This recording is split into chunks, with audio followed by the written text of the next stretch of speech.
Hi అండి, నమస్తే. White హెయిర్కి మంచి రెమెడీ షేర్ చేస్తాను. దీనికోసం గోరింటాకు, హాఫ్ కప్పు పెరుగు, ఒక ఫుల్ నిమ్మకాయ పిండుకొని మంచిగా బాగా మెత్తటి పేస్ట్ లాగా చేసుకొని ఇది పక్కన పెట్టుకోండి. ఫుల్ వీడియో లింక్ నేను మీకు ఇచ్చాను, పైన ఇచ్చాను చూడండి. ఎవరికైనా డీటెయిల్స్ మంచిగా కావాలి అంటే ఈ రోజుల్లో ఎక్కువ మంది డై వాడుతున్నారు, దానివల్ల క్యాన్సర్ వస్తుంది. బట్ రెగ్యులర్గా అంటే 4 నుండి 7 రోజులకు ఒకసారి ఖచ్చితంగా వాడాలి. నాకు చూడండి చాలా వైట్ హెయిర్ అయితే వచ్చేసింది.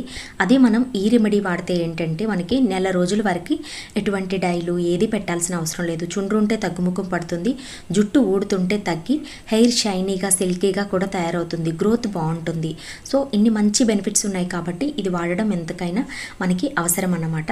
సో చూస్తున్నారు కదా వైట్ హెయిర్ ఎంత ముందుకే చాలా ఎక్కువ వైట్గా వచ్చేస్తున్నాయి కదా, సో తెల్లగా బాగా కనిపిస్తున్నాయి.